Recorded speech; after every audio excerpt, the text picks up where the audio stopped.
Hello friends, मैं नागेंद्र कुमार और स्वागत करता हूं अपने इस यूट्यूब चैनल नागेंद्र आई ट्विटर पर।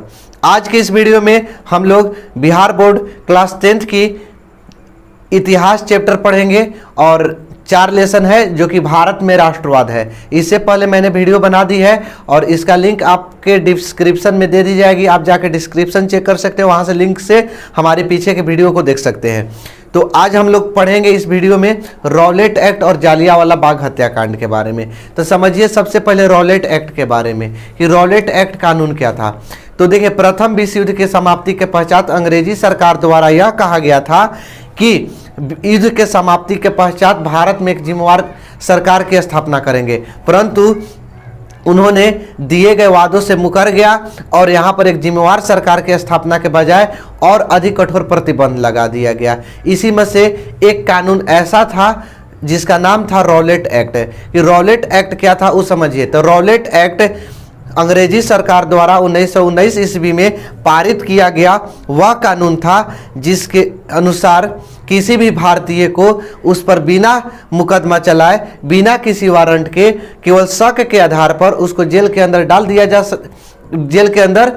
दिया जाता था। इस पर भारतीय लोगों ने बहुत कड़ा एक्शन लिया।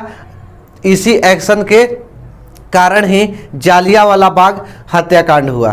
तो देखिए, रॉलेट एक्ट जब लगाया गया अंग्रेज, तो इसमें महात्मा गांधी ने अंग्रेजों को हड़तालें और आंदोलन करने की धमकी दे दी।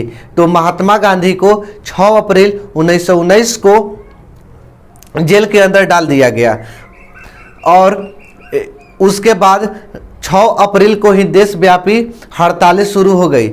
इसके बाद वहीं के पंजाब के 2 स्थानीय नेता, जैसे कि देख सकते हैं कि पंजाब के 2 स्थानीय नेता डॉक्टर सत्यपाल और किचलू, इनको भी क्या कर दिया गया, जेल के अंदर डाल दिया गया।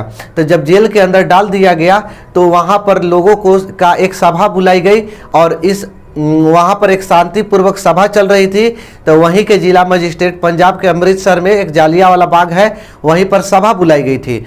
तो वहीं के जिला मजिस्ट्रेट जनरल ओडायर था। जनरल ओडायर ने इन निर्दोष लोगों पर और शांतिपूर्वक सभा जो चल रही थी उस पर गोली चलाने का आदेश दे दिया, जिसमें हजारों लोगों की मृत्यु हो गई।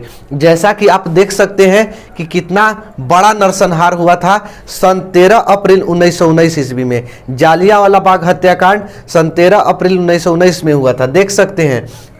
अब आगे की कहानी बताते हैं। देखिए, जालियांवाला बाग में जब लोगों की सभा बुलाई गई तो जालियांवाला बाग का जो दीवार है बाहर से, वहाँ से सभी दरवाजे को बंद कर दिया गया और दरवाजे को बंद करने के बाद तब गोली चलाने का आदेश दिया। तो वहाँ का जब गोली चलाने के आदेश दिया गया तो जैसे ही गोली चला तो लोगों में भगदड़ हो गई। कुछ लोग भागकर जान बचाए और कुछ लोग वो अपनी जान बचाने के लिए कुआं में छलांग लगा दिए। जितने लोगों की गोली लगी थी वो सारे लोग मर गए थे और जो कुएं में लोग कूद गए थे उनकी भी अधिकांश लोगों की मृत्यु हो गई थी।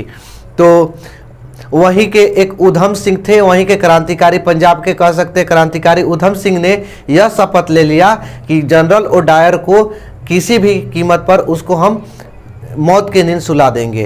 तो उन्होंने सबसे पहले, क्योंकि उनके पास उस समय उतना पैसा नहीं था, उन्होंने राजमिस्त्री के काम की और राजमिस्त्री के काम करने के बाद थोड़ा थोड़ा पैसा करके उन्होंने अपने पैसा को इकट्ठा किया और पैसा को इतना इकट्ठा कर लिया कि वहाँ से फिर अमेरिका गए। अमेरिका में उन्होंने वेटर की नौकरी की, यानी कि एक होटल में क्या करते थे, वेटर का काम करते थे। वहाँ से पैसा कुछ इकट्ठा करके उन्होंने ब्रिटेन में गए। जब जालियांवाला बाग हत्याकांड हुआ और जो जनरल ओडायर हजारों लोगों की मृत्यु करवा चुका था भारत में, तो उसको और बड़ा पद मिल गया और ब्रिटेन में ही रहने लगा।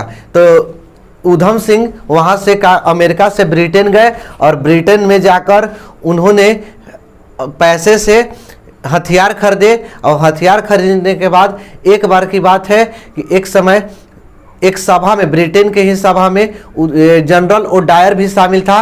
उस सभा में उधम सिंह गए और वहाँ ताबड़तोड़ फायरिंग करना स्टार्ट कर दिया और जनरल ओडायर को मौत की नींद सुला दी। सोचिए एक क्रांतिकारी ने कैसे अपने वचन का पालन किया। शपथ लेने के बाद उन्होंने अपने शपथ को पूरा किया।